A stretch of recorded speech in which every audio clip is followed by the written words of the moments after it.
विश्वास करें दोस्तों, जब इस बिजनेस को मैंने करने की शुरुआत की थी, कोई बहुत बड़ी सोच नहीं थी, बहुत बड़ा विचार नहीं था, बहुत बड़ी सोच को लेकर मैंने इस काम को करने की शुरुआत नहीं की थी। पढ़ने लिखने वाला स्टूडेंट था। जब भी मुझे मेरे जेब के खर्चे की जरूरत पड़ती थी, कभी अपने पापा से मांगा करता था, कभी अपनी मम्मी से मांगा करता था।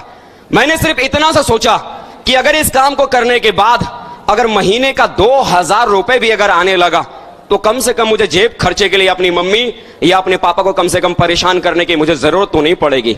सिर्फ इतनी छोटी सोच को लेकर 3.5 साल पहले इस कारोबार की शुरुआत की थी। लेकिन आज दोस्तों, आज ये आपके बीच में कहते हुए बड़ा गर्व होता है कि जो शख्स कभी 2000 रुपए महीना कमाने की सोच को लेकर जिसने इस काम की शुरुआत की थी, आज वो शख्स अपने गुरुओं के आशीर्वाद की वजह से, इस सिस्टम की वजह से महीने में नहीं बल्कि सप्ताह में लाखों रुपया हर सप्ताह कमाता है, हर सप्ताह कमाता है, हर सप्ताह कमाता है, हर सप्ताह कमाता है, लाखों रुपया हर सप्ताह।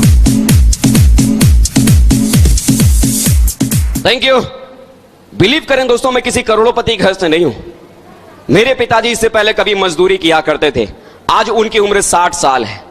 पिछले 40 साल से मजदूरी करने के बावजूद भी उन्होंने हम बच्चों को हमेशा अच्छे स्कूल में पढ़ाया लिखाया। मुझे शुरू से उन्होंने मुझे कॉन्वेंट स्कूल में पढ़ाया। जब भी कभी दोस्तों कॉन्वेंट स्कूल में गरीबी होने के बाद भी उन्होंने मुझे पढ़ाया। जब भी कभी मेरे कॉलेज की तरफ से, मेरे स्कूल की तरफ से कोई पिकनिक या कोई टूर नैनीताल का, शिमला का कहीं भी अगर निकलता था, भूल से भी अपने माँ बाप को इसके बारे में नहीं बताता था कि मेरे स्कूल की तरफ से नैनीताल का टूर है या मेरे स्कूल की तरफ से शिमला का टूर है। क्योंकि दोस्तों, मैंने अपनी आंखों से देखा था, मेरे पापा ने मुझे पढ़ाने के लिए न जाने कितने सारे लोगों के सामने हाथ फैलाया था, तब कहीं जाकर उनका ये बेटा पढ़ रहा था। मैंने अपनी आंखों से देखा था कि मेरी मम्मी ने मुझे पढ़ाने के लिए अपने गहने तक बेच डाले थे, तब कहीं जाकर उनका ये बच्चा पढ़ रहा था। और मुझे इस बात का डर था कि अगर गलती से अगर मेरे माँ बाप को अगर ये मालूम पड़ गया कि मेरे स्कूल की तरफ से नैनीताल का टूर है या शिमला का टूर है, तो पता नहीं मेरे घर वाले, मेरे माँ बाप बेटे की छोटी सी खुशी को पूरा करने के लिए पता नहीं क्या बेच डालेंगे। इस डर की वजह से कभी भूल से भी नहीं बताया करता था कि कोई टूर है या पिकनिक है। लेकिन दोस्तों, आज ये कहते हुए आप लोगों के बीच में बड़ा गर्व होता है कि आज इस सिस्टम की वजह से और अपने अप्लायंस की वजह से आज हिंदुस्तान के भीतर ऐसा कोई भी महंगे से महंगा टूरिस्ट स्पॉट नहीं बचा जिस टूरिस्ट स्पॉट का मजा मैंने 5 स्टार होटल में रुक के ना लिया हो।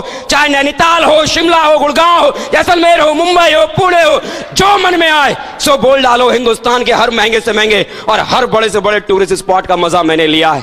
हिंदुस्तान छोड़ो दोस्तों, इस बिजनेस की वजह से हाल ही में मैं सिंगापुर और मलेशिया, बैंकॉक और पटाया जैसे न जाने कितने सारे कंट्रीज का मजा मैंने इस बिजनेस की वजह से मैंने दोस्तों लिया है।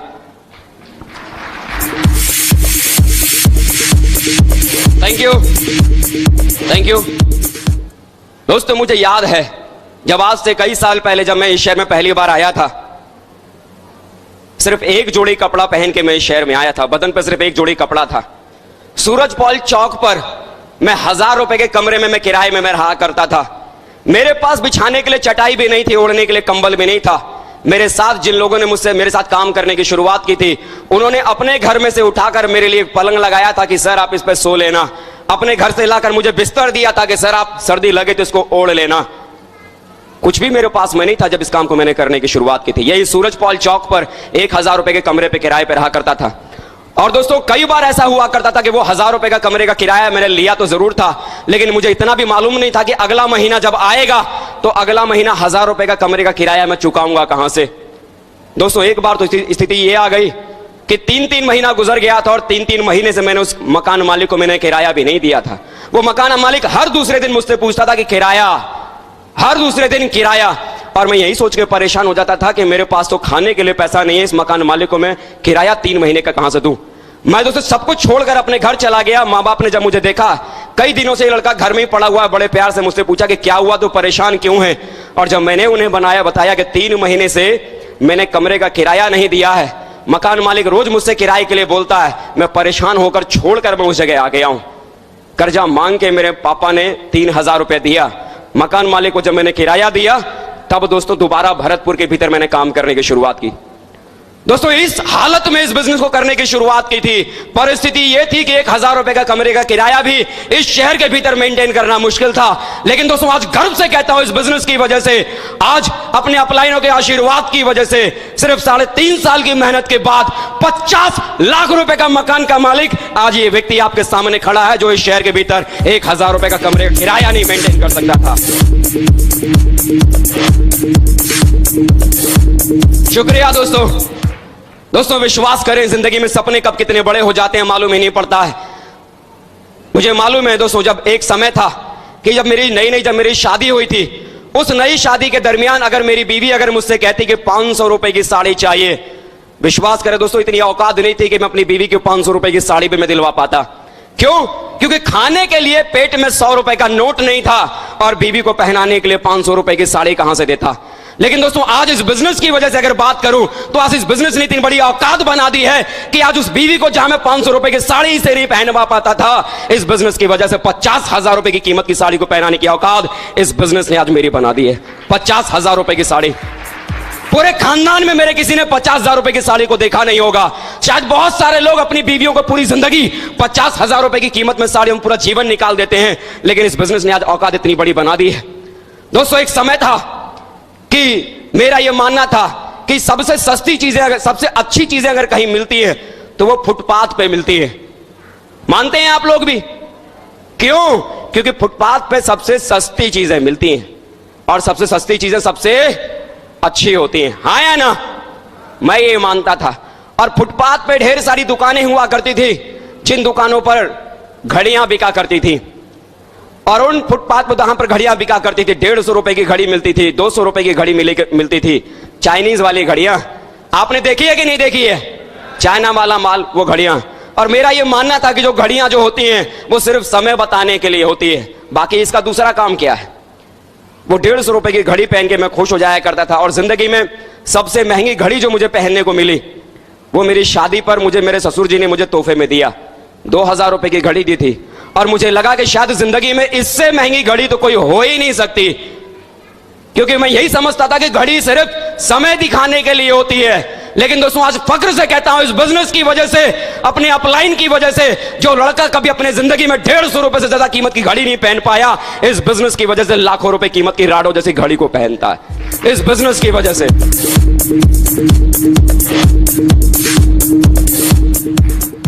सही बात है, वो 150 रुपए की घड़ी समय दिखाने के लिए काफी था।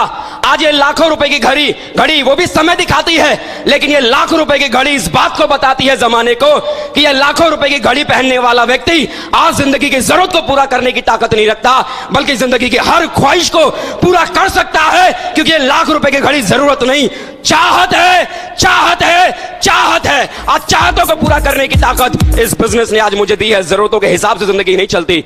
पिछले 2 साल से दोस्तों मैं एक 4 लाख रुपए की ईऑन कार को चला रहा हूं। 4 लाख रुपए की ईऑन कार। आज दोस्तों बड़ा गर्व होता है आपके बीच में कहते हुए कि वो मजदूर का बेटा जिस घर में साइकिल के बाद मोटरसाइकिल खरीदना भी सिर्फ और सिर्फ एक सपना था।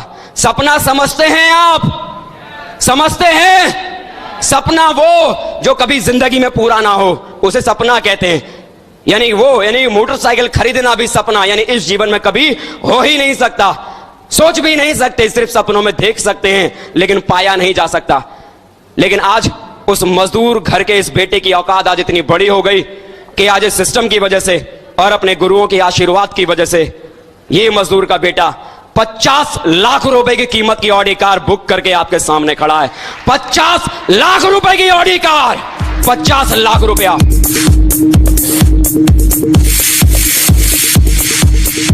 लोग पूरी जिंदगी मेहनत करने के बाद, काम करने के बाद अपने लिए 50 लाख रुपए का मकान नहीं बना पाते हैं, लेकिन इस बिजनेस की वजह से आपके सामने खड़ा होके ये ऐलान कर रहा हूं कि आज इस बिजनेस की वजह से ये 1.5 पसली वाला लड़का जिसकी औकात नहीं है, जिसकी शक्ल नहीं है, जिसकी सूरत नहीं है, लेकिन इस बिजनेस ने इतनी बड़ी औकात बना दी है कि 50 लाख रुपए की कार में चलने वाला शख्स ये आपके बीच में खड़ा हो गया, जितने की हड्डियों की वजन उसके भीतर नहीं है।